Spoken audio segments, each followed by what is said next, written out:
All right, today we're going to break down a concept that really truly shapes everything around us, from the global economy all the way down to your favorite coffee shop, and that is risk management. Now, it's a phrase we hear all the time, but what does it actually mean to get it right? You know, the historian Peter Bernstein absolutely nailed it. He said that the ability to understand and manage risk is the one big thing that separates our modern world from everything that came before. It's literally the engine of progress. But here's the thing. Today, that mastery is being tested like never before. I mean, the 2024 World Economic Forum's Global Risk Report basically says we're in a perfect storm of really complex threats. We're talking misinformation, AI running wild, and yeah, the ever-present shadow of another pandemic. So to even begin to navigate this world, we have to get the fundamentals down. We've got to start by asking, what even is risk? No, really, think about it for a second. Is it just about dodging bullets, avoiding disaster? Is the goal just to play it safe all the time? Well, the official definition is actually surprisingly simple, and it might change how you think about it. Risk isn't a bad thing. It's just the effect of uncertainty on what you're trying to do. That's it. And that little word, uncertainty, means it's a two-sided coin. See, if the uncertainty leads to a negative outcome, we call that a threat. But if it leads to a positive one, well, that's an opportunity. So managing risk isn't just about playing defense. It's also about knowing when and how to go on offense. So how do we actually do that? How do we manage all this uncertainty? Well, let's open up the playbook. So the international gold standard for this stuff, ISO 31000, is built on one really powerful idea. Risk management isn't some separate chore you do once a year. For it to actually work, it has to be baked into every single decision. It's got to be constantly learning, adapting, and improving. And this is what that looks like in practice. It's a really logical flow. First, you just figure out what the uncertainties even are. Then, you analyze them. What's their potential impact?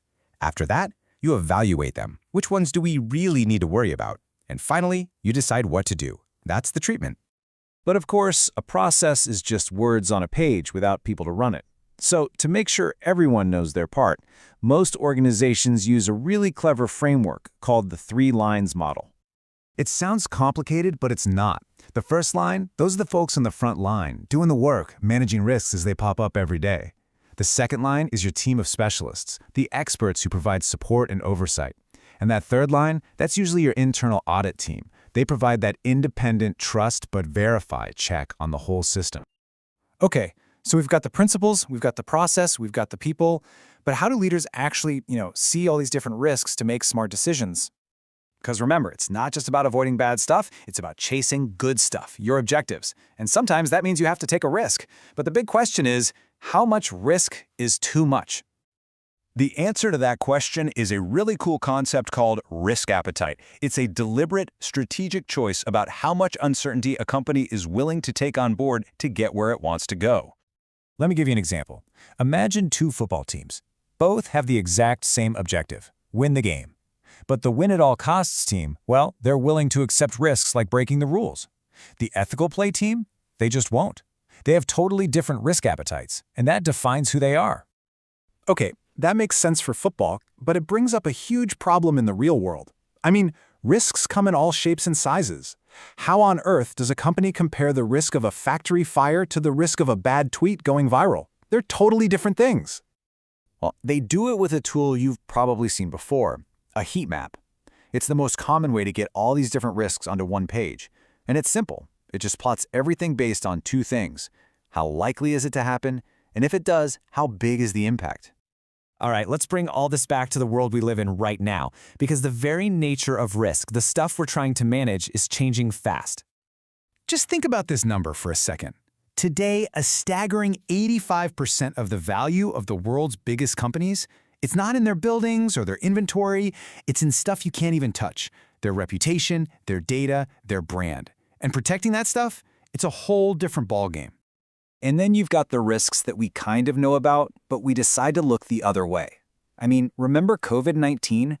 For more than a decade, global experts were flagging pandemics. It was the textbook high-impact, low-probability risk. Unlikely to happen, but if it did, catastrophic.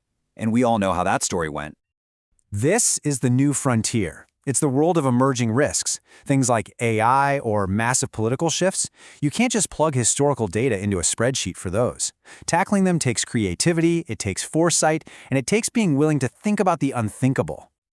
So, after all that, if you're going to take away just one big idea about what risk management means today, what should it be?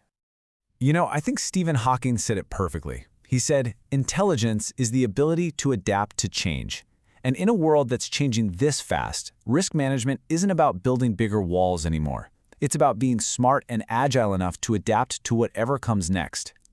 And that leaves us with one final question. And this one's for you to think about. In your own life, in your own work, are you just playing defense, just trying to avoid risk?